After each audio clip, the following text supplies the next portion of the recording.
ہم سن رہے ہیں انصاف نامے کا 5واں باب. اعوذ باللہ من الشیطان الرجیم. بسم اللہ الرحمن الرحیم.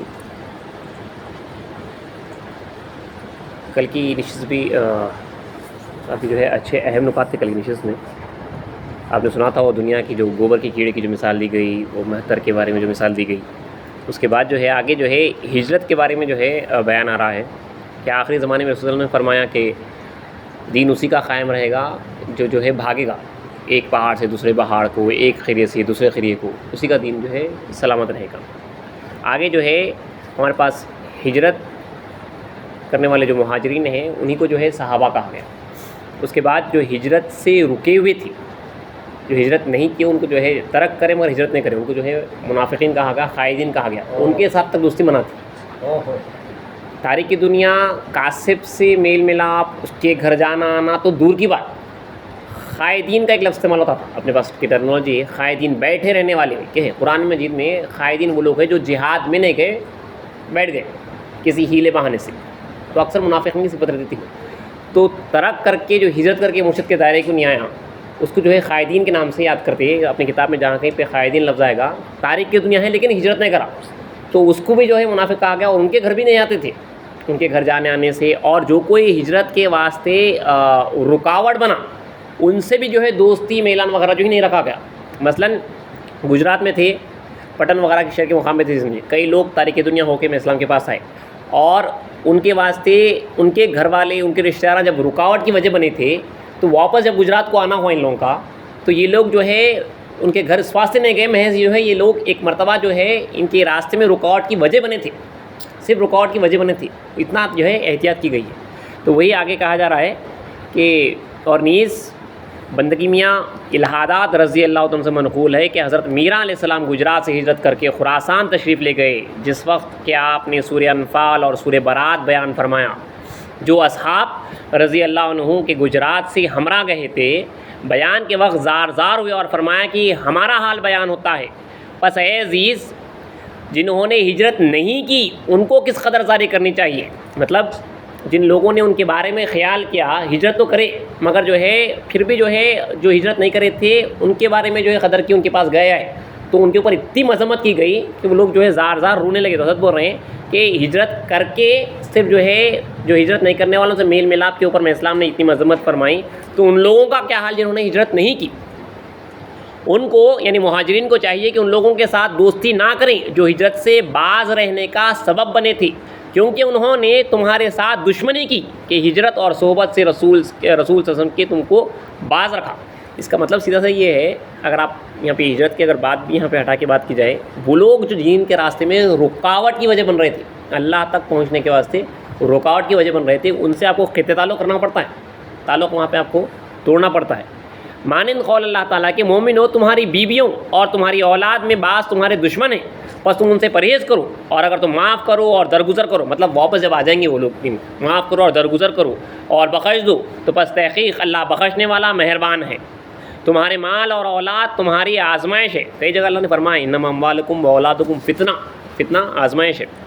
آزمائش کا ذریعہ ہے، اور اللہ کے پاس بڑا اجر ہے. یہ لوگ جو ہے قوم مہدوی کی صفات ہے. اس وقت جو ہے خاص طور پہ مہدی ماؤ صحابہ تابعین کا جو وقت تھا، یہ سب چھوڑ چھاڑ کے اپنے پراپرٹیز کو، اپنے گھر والوں کو، جو کوئی ساتھ نہیں آتا تھا ان کو جو ہے چھوڑ کے جو ہے نکل جاتے تھے. آگے اللہ کے ارشادات ہے، پس تم اللہ سے ڈرو جہاں تک تم سے ہو سکے، اور سنو اور اطاعت کرو، اور تم اپنے نفسوں کے لیے کسب حلال سے خرچو، اور جو آدمی بخل نفس سے بچا رہے تو وہی لوگ کامیاب ہیں. اگر تم اللہ کو قرض حسن دو تو اللہ تم کو مضاعف دے گا اور تمہاری مغفرت کرے گا، اور اللہ بڑا شکور، حلم والا، عیاں اور پوشیدہ کا جاننے والا ہے، غالب اور حکمت والا ہے. یہ واسطے اس کے ہے جو بیوی بچوں اور مال کی وجہ سے خدا کی نافرمانی نہ کرے. یہ مطلب جو معاف ان کو کرنا ہے جو ہے جن کے واسطے بیوی بچے رکاوٹ نہیں بنے، ان لوگ ترک ہجرت تو نہیں کرتے، بعد میں آ گئے. یہ آیت لکھا ہے، آیت کی جو شان نزول ہے اوف ابن مالک اشجعی اور مومنین کی ایک جماعت کے حق میں نازل ہوئی. ہم نے بیان کیا ہے کہ یہ سورہ مکیہ ہے. یہ آیتیں اوف بن مالک سے متعلق ہیں، اور جس وقت جماعت ہجرت کرنا چاہتی، عورت اور بچے باپ کے پاس آتے اور زاری کرتے کہ ہم کو کس کے حوالے کرتے اور چھوڑے جاتے ہو، شہر کافروں سے بھرا ہوا ہے، وہ بھی ہمارے دشمن ہیں. یہ سن کر ان کا دل جلتا، ہجرت سے باز رہ جاتے. رک جاتا ہوں. اور فرمان خدا اور رسول کی طرف توجہ نہیں کرتے۔ یہ آیت مکے میں نازل ہوئی اور مدینے میں پائے۔ جو اصحاب کے ان سے پہلے ہجرت کر چکے تھے اس زمانے میں اس آیت کے مضمون سے واقف ہوئے، قرآن پڑھ کر غمگین ہوئے اور یہ ارادہ کر لے کہ اگر کسی دن مکہ فتح ہو جائے اور ہم کو لوٹنا نصیب ہو تو ہم اپنے گھروں کو نہیں جائیں گے اور اپنے اہل و عیال سے بات نہیں کریں گے اور ان کو اپنی علیحدگی کے درد سے سزا دیں گے۔ اور جب خدا تعالیٰ نے مکے پر فتح دی، رسول صلی اللہ علیہ وسلم کے قبضے میں آ گیا تو اصحاب مکہ میں آئے اور ہر ایک شخص اپنے اپنے گھر گیا، لیکن یہ جماعت نہیں گئی جن کو بچے بیوی بچے رکاوٹ کی وجہ بنے تھے، نہیں گئی۔ عورت بچے ان کے پاس آئے تو انہوں نے بات نہیں کی۔ عورت بچوں نے رسول کی خدمت میں حاضر ہو کر توبہ کی تو فرمان ہوا کہ اور اگر تم عفو کر دو اور درگزر کرو اور بخش دو تو پس تحقیق اللہ بخشنے والا مہربان ہے۔ اسی لیے ہمارے پاس جب ہجرت کر کے گجرات سے میں اسلام کے ساتھ چلے گئے، جب واپس گجرات آئے ہیں تو اپنے اہل و عیال کے پاس نہیں گئے اور ان لوگوں کے پاس نہیں گئے جو ان کے واسطے اللہ کے راستے میں رکاوٹ کی وجہ بنے تھے۔ بندگی میاں نے اپنے نانا کا چہرہ نہیں دیکھا کیونکہ بندگی میاں کو جو ہے ہجرت سے روکا گیا تھا اسلام کے ساتھ جانے کے واسطے۔ تو واپس بھی جب بندگی میں آئے ہیں کافی کوشش کی گئی ہے، آپ جو ہے اپنا چہرہ اپنے نانا کو نہیں، آپ تو دیکھنے کی بات دور کی بات ہے، اپنا چہرہ بھی جو ہے آپ نانا کو نہیں دکھائیں۔ مطلب جو اللہ کے راستے میں رکاوٹ بنتے ہیں تو دیکھیے کتنا ہوتا ہے، مطلب اپنے بالکل آپ کا قریبی رشتہ دار ہے، آپ کے بیوی بچے، ان سے قطع تعلق کرنا کیونکہ اللہ کے راستے میں رکاوٹ کی وجہ بنے تھے، یہ کتنی بڑی بات ہے۔ پھر آگے لکھ رہے ہیں کہ یہ آیت آف ابن مالک اشجعی کے حق میں نازل ہوئی جن کو ان کے اہل و عیال ہجرت اور جہاد سے روکتے تھے۔ فرمان خدا ہے کہ تمہارے مال اور تمہاری اولاد آزمائش کا ذریعہ ہیں کیونکہ تم کو ہجرت سے روکتے ہیں، اور متخلفین نے ارادہ کیا کہ ہجرت کریں۔ بعض نے تو مکے کو سیف سے چھوڑ دیا، تلوار سے چھوڑا، بعض نے مال کا فدیہ دیا اور ہجرت کی، اور بعضوں نے نفس و مال کا خوف کیا اور ہجرت نہ کی، حتیٰ کہ اللہ تعالیٰ نے نازل کیا الف لام میم۔ کیا لوگوں نے یہ سمجھ رکھا ہے کہ وہ چھوڑ دیے جائیں گے اتنا کہہ کر کہ ہم ایمان لائے اور ان کو آزمایا نہ جائے گا۔ اللہ میں کافی لوگ جو مسلمان ہوئے تھے یہ سمجھ رہے ہیں ادھر اللہ فرما رہا کیا تم چھوڑ دیے جاؤ گے، خالی اتنا کہہ کے جو ہے ہم ایمان لا لیے اور تمہیں آزما نہیں جائے گا۔ آزمایا جو ہے الگ الگ طریقے سے جانچا جاتا ہے۔ اس کے بعد حضرت کہہ رہے ہیں کہ سب ہجرت کیے اور باقی 40 یا 50 تھے جنہوں نے ہجرت نہیں کی، بس اللہ تعالیٰ نے نازل کیا اے مومنو، تحقیق تمہاری بیویاں اور تمہارے بچے تمہارے دشمن ہیں، بس تم ان سے ڈرو۔ بس اے عزیز خائدان غیر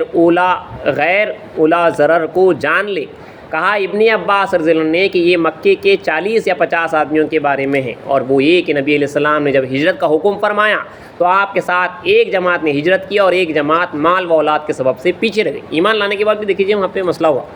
تو اللہ تعالیٰ نے یہ آیت نازل فرمائی۔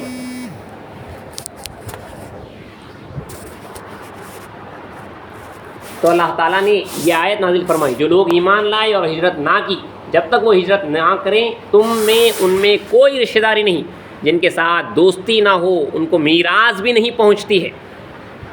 ہجرت اگر نہیں کر کے آئے تو جو ہے ان کو جو ہے ان کی جو پراپرٹی کا حصہ ہے مہاجرین کا وہ پہنچتا بھی نہیں ہے۔ چنانچہ خبر دی ہم کو آدم ابن الیاس نے، اس نے کہا خبر دی ہم کو شعیب نے، اور وہ روایت سے ابن وائل، اور وہ روایت سے حذیفہ ابن یمان کے کہا تحقیق آج کل کے منافقین زمانے نبی کریم صلی اللہ علیہ وسلم کے منافقین سے بھی بدتر ہیں۔ وہ چھپا خلاف رکھتے تھے، آج کل کے منافقین تو کھلم کھلا خلاف کر رہے ہیں۔ مثلاً دیکھیے بریکٹ میں لکھا گیا ہے، مثلاً داڑھی منڈوانا، نماز نہ پڑھنا، سیندی، شراب پینا، رشوت اور سود کھانا، شادیوں میں قصبوں کا ناچ کروانا اور قصبوں کے جلسے میں باپ اور بیٹا مل کر بیٹھنا، اور ایک ہی عورت کو حرام نظر سے دیکھنا، مشائخین اور واعظین کا ایسی دعوتوں میں آنا اور منہ پر رومال اوڑھ کر ایک الگ حجرے میں بیٹھ جانا، گویا ان حرام بازوں کو حرام کاری کی اجازت دینا ہے۔ چنانچہ اللہ پاک فرماتا ہے اور بعض تمہارے گرد نواح کے گواہ منافق ہیں اور بعض اہل مدینہ بھی اڑ رہے ہیں نفاق پر۔ اے محمد صلی اللہ علیہ وسلم تو ان کو نہیں جانتا، ہم جانتے ہیں، ہم ان کو گہرا عذاب کریں گے، پھر وہ لوٹائے جائیں گے بڑے عذاب کی جانب۔ منافق ایسے ہیں کہ تیرے پاس بیٹھے ہوئے ہیں اور بظاہر میرے گرویدہ ہیں، بس جو لوگ کہ جہاد اور ہجرت سے باز رہے رسول اللہ صلی اللہ علیہ وسلم نے ان کو منافق فرمایا۔ چنانچہ اللہ پاک نے فرمایا کہ کیا وقت نہیں آیا مومنوں کے لیے اس بات کا کہ ان کے دل عاجزی کریں اللہ کے ذکر کے وقت۔ اس طرح فرمایا جب یاران پیغمبر نے خیبر و فدق اور دوسرے مقامات کے مال غنیمت سے اپنا اپنا حصہ پایا، اور صحرائے یمن کے عرب کی زکوٰۃ سے ان کو فتو پہنچی، یعنی بہت سارا مال جب آخری زمانے میں رسول اللہ کے بہت سارا مال مسلمانوں کو آیا اور انہیں مدینہ میں سکون ملا اور وہاں کے باشندوں سے سابقہ کیا، تو ان کے قلوب دنیا کی طرف مائل ہوئی اور ان کا کچھ ارادہ مال کی زیادتی اور گھر کی آبادی کی طرف متوجہ ہوا۔ بناء علیہ ان کے ورد اوراد میں تفرقہ پیدا ہوا اور ان کے اچھے اوقات میں تھوڑی کدورت شامل ہوئی، اور نیز کبھی کبھی آپس میں دل لگی کرتے اور بلند آواز سے ہنستے اور دوستی بڑھنے کے لیے ایک دوسرے سے ملتے، یہاں تک کہ اللہ تعالیٰ نے ان کی ان حرکتوں کو ناپسند فرمایا، اور اس آیت سے جو اوپر مذکور بھی ہے کہ کیا ایمان والوں کے لیے وقت نہیں ہے کہ وہ اللہ کا ذکر کریں، ان پر عتاب کیا اور بطور انکار فرمایا کہ کیا وقت نہیں آیا مومنین کے لیے کہ ان کے دل خدائے عزوجل کے ذکر کے لیے نرم ہو جائیں اور قرآن سننے کے لیے چلے آئیں، یہ سب حق ہے نہ کہ باطل۔ دیکھیے وہاں تک یہ حال ہوا ہے جب ذرا پیسہ وغیرہ آ جاتا ہے، ذرا آرام آ جاتا ہے، تو اس وقت پہ صحابہ رسول کے پاس جو ہے یہاں پہ یہ عالم ہوا کہ یہ کہا جا رہا ہے وہاں پہ جب ان کو مال غنیمت وغیرہ زیادہ حاصل ہوا، صحرائے یمن سے زکوٰۃ وغیرہ جب جو ہے مسلمانوں کو پہنچنے لگی اور ان کو سکون ملا اور ان کے قلوب دنیا کی طرف مائل ہوئی اور ان کا کچھ ارادہ مال کی زیادتی اور گھر کی آبادی کی طرف متوجہ ہوا، کتنا ہوا ہوگا وہ بالکل بناء علیہ ان کے اس وجہ سے ان کے ورد اوراد مطلب ان کے ذکر فکر میں تفرقہ پیدا ہوا اور ان کے اچھے اوقات میں بھی تھوڑی کدورت شامل ہوئی، اور نیز کبھی کبھی آپس میں دل لگی کرتے، اور اپن تو جو ہے دیکھیے اس میں ہم سارا جو ہے وقت ضائع کر رہے ہیں، اور بلند آواز سے ہنستے، کتنے خطرناک طریقے سے بات کو لکھا جا رہا ہے، یہاں میں ہمارے پاس جو ہے ایک دم ایک لائٹ موڈ میں ہم گزارتے ہیں، اور بلند آواز سے ہنستے اور دوستی بڑھنے کے لیے ایک دوسرے سے ملتے، یہاں پہ بیٹھکیں ہوتی ہے ہر روز دوستوں کی، یہاں تک کہ اللہ تعالیٰ نے ان حرکتوں کو ناپسند فرمایا اور اس آیت سے ان پر عتاب کیا، وہاں پہ جو ہے عتاب کیا گیا ہے۔ اس لیے یہاں پہ تو جو ہے اس وقت کا جو حال ہے، کل کی نشست میں ہی پڑھا گیا تھا کہ دنیا کی بدبو اتنی خطرناک ہے کہ شہباز وہ پرندہ جو کبھی نیچے نہیں آتا، اور وہ پرندہ جو ہے خدا کی خوشبو لیا ہوا ہے، اس کی معرفت پایا ہوا ہے، اس کو تک جا کے بدبو لگتی ہے، اتنی ہلاکت کا جو ہے سبب بنتی تھی دنیا، اتنی خطرناک چیز ہے، مال اولاد بیوی بچے ان کی زیادتی، جو پیسے کی زیادتی ہے، اور جو خدا کو بھولنا ہے، خدا کو بھولنے کا نام دنیا ہے۔ اسی واسطے ہمارے پاس جو یہاں پہ جہاں کہیں پہ قرآن مجید میں جہاد کی آیتیں آئی ہیں، اس سے مراد ہمارے پاس جو ہے ہجرت لی ہے، ایک تو جہاد ظاہری بھی ہے، لیکن ایک جو بیٹھے رہنے والے ہیں قائدین، مطلب وہ اللہ کے راستے میں نہیں نکلے، ہجرت نہیں کرے، ان کو جو ہے قائدین کے نام سے بہت یاد کیا گیا۔ آگے جو ہے باقاعدہ ایک الگ چیپٹر سے اس کا ہجرت کا، پھر انشاءاللہ جو ہے اللہ چاہا تو کل کی نشست میں کچھ اور گفتگو ہے انشاءاللہ۔